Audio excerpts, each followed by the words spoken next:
Parfois, ce n'est pas un seul élément qui mène à la tragédie. Peut-être le silence ou la distance mal estimée, peut-être l'absence de spray anti-ours, ou simplement un destin scellé avant même que Richard White n'épaule son appareil photo. Il était venu à Denali pour le calme, pour une image parfaite. Mais dans l'immensité de l'arrière-pays, quelque chose l'observait déjà.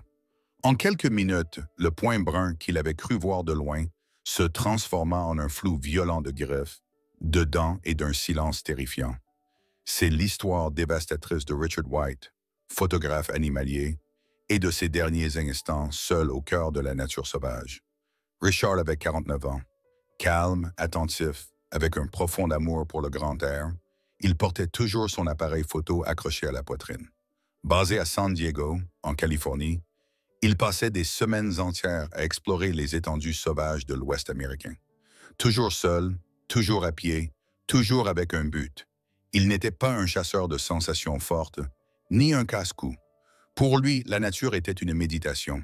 Elle lui rappelait qu'il n'était qu'un infime point dans l'immensité, qu'il venait ici pour observer, écouter, capturer des instants que personne d'autre ne verrait jamais. Ses proches le décrivaient comme méticuleux.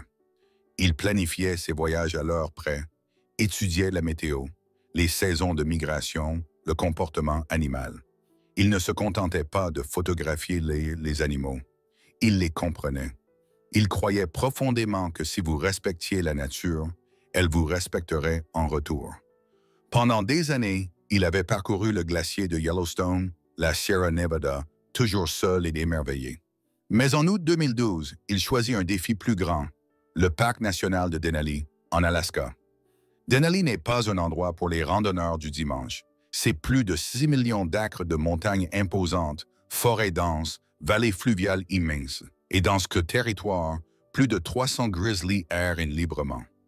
La beauté y est brute, sublime, mais la nature n'y fait aucune promesse. Richard n'était pas venu chercher l'adrénaline. Il était venu pour la paix. Pas d'armes, pas de compagnons, pas de gadgets inutiles. Seulement un sac à dos, une tente, un carnet et son appareil photo. Dans son journal, retrouvé plus tard par les rangers, il avait griffonné une ligne simple avant de partir. Espérer capturer quelque chose de vrai. Mais ce qu'il ignorait, c'est qu'un regard le suivait déjà, un prédateur invisible, prêt à surgir sans attendre de permission. Le 19 août 2012, la piste de gravier menant au parc était silencieuse. La poussière flottait derrière la navette qui pénétrait toujours plus profondément dans l'Alaska sauvage. Assis, le regard perdu sur l'horizon, Richard tenait sa carte soigneusement pliée sur les genoux. Il venait de terminer le briefing de sécurité obligatoire, stockage des aliments, espacement des campements, précautions pour éviter les rencontres avec la faune. La consigne la plus répétée, garder ses distances avec les ours et porter un spray anti-ours. Il avait hoché la tête, écouté attentivement, signé les formulaires. Pourtant, dans son sac, il n'y avait aucun spray. Oublié, négligé ou délibérément laissé de côté, personne ne le saura jamais. Lorsqu'il descendit de la navette près de la rivière Toklat, à des kilomètres du moindre poste avancé, il entra dans la nature sans réel moyen de défense. Affecté à l'unité 10, une zone vaste et peu fréquentée, connue pour ses fréquentes observations d'ours, Richard ne cherchait pas seulement de beaux paysages. Il cherchait une présence, cette intensité unique qu'offre la nature sauvage intacte. Avec son permis et son sac bien serré, il disparut dans la brousse, sans téléphone, sans radio, sans balise de détresse. Seulement lui, puis son appareil, une tente, et des kilomètres de silence. Au fil des jours, il s'enfonça plus profondément dans l'unité, installant son camp dans des clairières isolées. Il griffonnait ses observations. Le vol d'un aigle, la lumière sur une crête, le chant d'un oiseau. Rien dans ses notes récupérées plus tard ne laissait entrevoir la peur. Aucune alerte, aucun signe qu'il se sentait menacé. Pourtant, dans ces mêmes vallées, un grand grizzly mâle errait, chassait, évoluait dans le même secteur. Et ici, sans route ni promeneur, sans voiture ni foule, les règles changent. L'ours n'avait aucune raison de s'écarter. Il n'y avait ni bruit humain, ni odeur de ville pour l'effrayer. Les enquêteurs diront plus tard qu'en se basant sur les traces, les broussailles écrasées Et l'emplacement de son dernier camp, la rencontre fut presque fortuite. Une collision brutale que ni l'homme ni la bête n'avaient prévue. Et quand ce fut le moment, tout se déroula vite. Pas de grondement d'avertissement, pas de montée progressive de tension, juste la force implacable d'un animal défendant ou revendiquant son territoire. Richard était seul. Les sons qui ont résonné dans cette vallée, ces derniers instants, tout fut englouti dans ce silence majestueux et terrible de Denali. Le 24 août 2012, l'après-midi avançait lentement sur la rivière Toclade. L'air était lourd, parcouru par le bourdonnement du vent. Richard marchait depuis des heures dans l'unité 10, bien au-delà des sentiers fréquentés. Il atteignit un coude de la rivière, un lit de gravier peu profond baigné de lumière, encadré par de petits saules. C'est là qu'il le vit. À environ 50 mètres, un grizzly mâle adulte se tenait près de l'eau. Sa fourrure, mouillée et luisante, brillait au soleil. Immense, pesant largement plus de 225 kg, il paraissait au début indifférent à la présence de Richard. Richard ne cria pas, ne recula pas, ne tenta pas de fuir ou d'effrayer l'ours. Il posa calmement son sac, sortit son appareil, ajusta l'objectif et commença à photographier. Image après image, il captura l'ours qui broutait entre pierres et arbustes. Museau baissé, l'animal semblait absorbé, presque paisible, comme s'il ignorait la silhouette humaine si proche, sans manipulation. Pendant 8 minutes, selon les métadonnées retrouvées plus tard, Richard resta concentré, patient, respirant régulièrement, fasciné par la scène unique qui se déroulait devant lui. Puis, soudain, tout bascula. L'ours leva la tête, arrêta de brouter et fixa Richard. Les dernières photos devinrent floues, le cadrage irrégulier, comme si Richard se levait brusquement ou reculait en hâte. L'angle de l'appareil vacilla. Et ensuite, plus rien. L'appareil photo s'interrompit définitivement. Il sera retrouvé plus tard, partiellement enfoui sous la mousse et la terre, son objectif brisé. La dernière image, figée pour toujours, montrait un tourbillon de fourrure brune, de ciel et de gravier. Un instant arraché au temps, le moment précis où la rencontre pacifique s'est transformée en cauchemar. Les enquêteurs, après avoir reconstitué les événements, établiront un scénario. L'ours, d'abord désintéressé, perçut Richard comme une intrusion. Était-ce de la curiosité, un instinct territorial ou une menace perçue? Nul ne le saura jamais. Ce qui est certain, c'est que la distance, déjà trop courte, devint dangereuse. La charge fut rapide, brutale, imparable. Dans cette vallée ouverte, sans obstacle, sans abri ni spray anti-ours, Richard n'avait aucune chance. Ses derniers instants furent engloutis par le silence majestueux de Denali, seulement ponctué par le souffle du vent et le léger clapotis de la rivière. Le 25 août 2012, à l'aube, le soleil se levait lentement sur la chaîne de l'Alaska, projetant de longues ombres sur les méandres de la rivière Toklat. Au centre d'accueil de Denali, un ranger consulta le registre des permis. Un nom manquait. Richard White, randonneur solitaire dans l'unité 10, avait dépassé de plus d'une journée la date prévue de son retour. D'abord, personne ne s'alarma. Retards fréquents, batterie vide, changement d'itinéraire. Mais au fil des heures, l'inquiétude grandit. Le froid s'installait, la radio restait muette. Les rangers interrogèrent les stations voisines. Personne n'avait vu Richard. Personne n'avait entendu parler de lui. Et un détail inquiétant revenait. Plusieurs signalements récents faisaient état d'une activité inhabituelle des ours dans la zone Toklat 10. En fin d'après-midi, un hélicoptère fut dépêché. À bord, les rangers survolaient la région, scrutant chaque clairière, chaque méandre. Leur regard se posait sur le moindre détail. Une tente, une trace de pas, un objet isolé. Vers 16h30, un sac à dos solitaire attira l'attention du pilote. Posé près d'une prairie aplatie, à quelques kilomètres de la route du parc. Non loin, 2 chaussures de randonnée, éparpillées comme abandonnées dans la panique. Un peu plus loin, un corps humain, partiellement dissimulé sous des broussailles. L'hélicoptère se posa. Le périmètre fut rapidement sécurisé. Les rangers progressèrent prudemment, fusil prêt, conscients que le prédateur pouvait rôder tout près. Le sol portait des traces fraîches, des broussailles piétinées, des traînées sombres. L'équipe récupéra l'appareil photo, cabossé mais encore fonctionnel, et le sac de Richard contenant cartes et carnets soigneusement annotés. Chaque objet racontait l'histoire d'un homme passionné, méthodique, mais dont la passion l'avait conduit trop près d'un danger irréversible. Le ciel au-dessus du bassin de Toklat s'assombrissait à mesure que le soleil déclinait, et un silence lourd retomba sur la vallée. À peine le corps de Richard découvert, l'hélicoptère tournait encore au-dessus de la vallée. Les Rangers au sol progressaient prudemment, fusil en main, conscients que le Grizzly pouvait se trouver encore tout près. Chaque bruissement dans les sols, chaque ombre mouvante semblait annoncer un danger imminent. L'air était lourd, saturé d'une tension presque palpable. Puis, depuis l'hélicoptère, un mouvement attira soudain l'attention. À environ 200 mètres, un grand grizzly mâle surgit lentement des broussailles, sa silhouette massive oscillant dans la lumière grise du soir. Il avançait sans hâte, comme s'il possédait la vallée. L'ours était largage, puissant, sa fourrure encore humide. Ses épaules imposantes se balançaient d'un pas assuré. Il ne montrait aucune peur. Son allure était calme, presque souveraine. Ses yeux sombres fixèrent l'hélicoptère, sans signe d'hésitation ni de curiosité apeurée. Pour les Rangers, il ne faisait plus aucun doute. C'était le même ours. Il revenait sur les lieux de l'attaque, non pas par hasard, mais avec l'assurance d'un prédateur défendant ce qu'il considérait comme son domaine. Il n'avait pas peur des hommes. Il ne fuyait pas. Il semblait même observer l'appareil volant comme un intrus qu'il n'avait pas invité. Depuis le sol, le commandement fut donné. Un garde forestier, agenouillé dans l'hélicoptère, épaula son fusil, se concentra en retenant sa respiration et attendit la stabilité du cockpit. Un premier coup de feu claqua, résonnant dans toute la vallée, suivi d'un second. Le Grizzly chancela, pivota légèrement, puis s'effondra lourdement sur le sol rocailleux. Le silence retomba aussitôt, un silence encore plus lourd qu'avant. La menace avait disparu, mais la tragédie restait entière.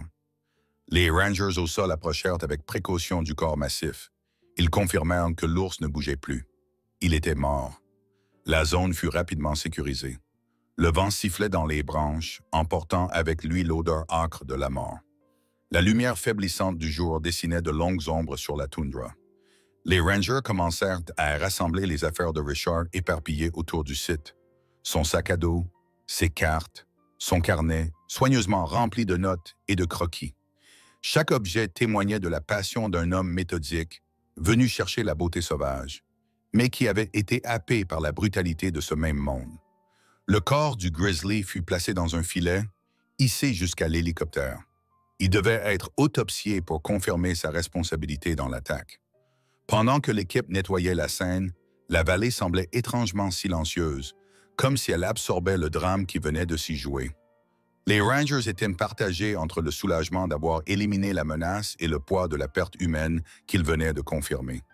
Dans les jours qui suivirent, le parc national de Denali resta figé dans une atmosphère d'incrédulité et de malaise. Les résultats de l'autopsie tombèrent rapidement, glaçant la direction du parc.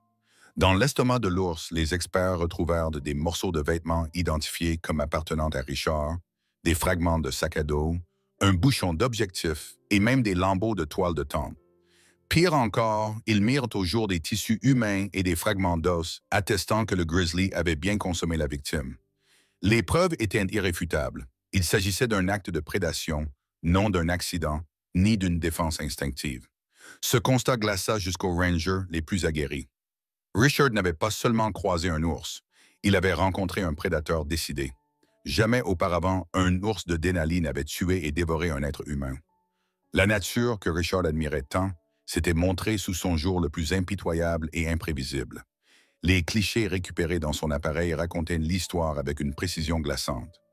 La vallée paisible sous le soleil, le Grizzly broutant tranquillement, puis un changement subtil, un cadrage devenu instable, et la dernière photo, un tourbillon de fourrure, de ciel et de gravier. Ces images constituaient un témoignage silencieux, un récit figé de ces ultimes secondes. Au parc, la sidération laissa vite place à la peur. Les briefings de sécurité furent renforcés. Le nom de Richard White fut cité comme exemple tragique de l'importance des règles. Sa fille, contactée à San Diego, fut anéantie. Elle confia qu'elle avait toujours craint ce moment, non parce qu'il était imprudent, mais parce qu'il croyait profondément à un équilibre bienveillant avec la nature. Dans la vallée, le vent continuait de souffler, emportant les derniers échos d'un drame qui marquerait à jamais le silence de Denali. Dans les jours qui suivirent le drame, le parc national de Denali fut enveloppé d'un silence lourd, très différent de la tranquillité que Richard était venu y chercher. Ce n'était plus le silence apaisant des forêts et des rivières, mais celui pesant d'un lieu marqué par une perte irréparable. Dans les bureaux des Rangers, la question revenait sans cesse. Comment un homme aussi expérimenté, respectueux et prudent avait-il pu devenir la première victime mortelle d'un ours dans l'histoire du parc? Les experts, examinant les photos récupérées dans l'appareil de Richard, y virent un récit précis de ces derniers instants. Les premières images montraient un ours tranquille, broutant au bord de la rivière Toklat, la vallée baignée de lumière, aucun signe d'agression, aucun grondement, aucune attitude menaçante. Puis, subitement, le cadrage devenait instable, la distance semblait se réduire dangereusement, et la dernière image, floue et chaotique, témoignait d'un moment où tout bascula. Ces photos devinrent plus que des preuves. Elles racontaient ce que Richard n'avait jamais eu le temps d'écrire. La question du pourquoi ne cessa de hanter les Rangers. Certains avancèrent que l'ours, surprenant un homme seul et sans spray, avait saisi une opportunité rare. D'autres pensaient qu'une distance mal évaluée et l'absence de moyens de dissuasion avaient transformé une rencontre en tragédie. Les règlements du parc étaient pourtant clairs. Rester à plus de 300 mètres d'un ours. Richard, concentré sur sa photo, était à peine à 50 mètres. Une distance qui, pour un prédateur, n'était pas une admiration respectueuse, mais une intrusion. À Anchorage, la porte-parole du parc, Maureen McLaughlin, organisa une conférence de presse.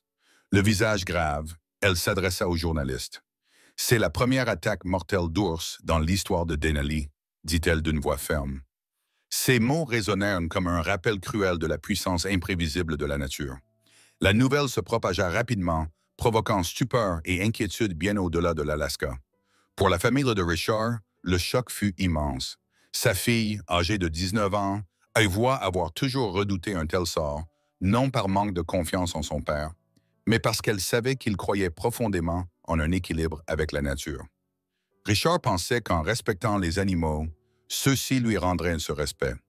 Il avait confiance dans la bonté de la nature.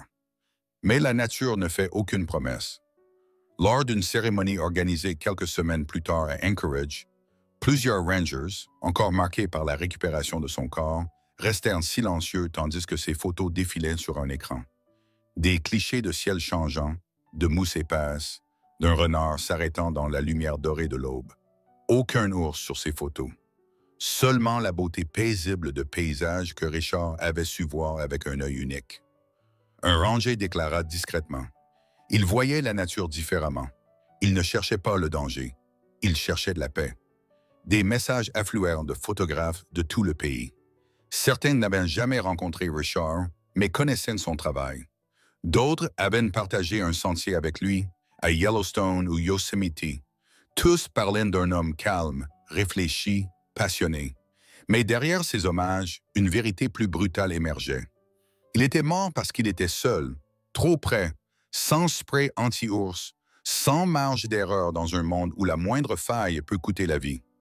Les responsables de Denali intégrèrent rapidement l'histoire de Richard à leur briefing de sécurité. Ces photos furent utilisées pour montrer aux randonneurs combien la distance et la prudence sont vitales. Un garde forestier cita même une phrase qui marqua tous ceux qui l'entendirent. « Aucune photo, aussi belle soit-elle, ne vaut une vie. » Les visiteurs continuaient pourtant d'affluer. Les photographes s'éloignaient encore des sentiers. Mais désormais, le nom de Richard White flottait comme un avertissement silencieux dans les esprits de ceux qui entraient dans la vallée. Son appareil photo, retrouvé près de la rivière, devint un symbole. Fissuré, recouvert de terre, mais contenant toujours les dernières images, il racontait la quête d'un homme pour capturer la vérité d'un lieu sauvage. Un homme qui croyait que la beauté de la nature méritait qu'on la contemple de près. Un homme qui, en s'approchant, avait franchi la ligne invisible entre l'admiration et le danger. Et cette ligne, la nature elle-même l'a définie sans prévenir. Aujourd'hui, la vallée de la Toklat, majestueuse et silencieuse, porte en elle l'empreinte de cette histoire. Les échos du drame se mêlent au vent, rappellent que la nature est aussi belle qu'implacable. Richard White est venu chercher la paix et l'authenticité. Mais dans le calme de Denali, il a trouvé la vérité ultime. La nature sauvage ne se plie pas à la passion humaine. Elle peut, sans un bruit, tout reprendre.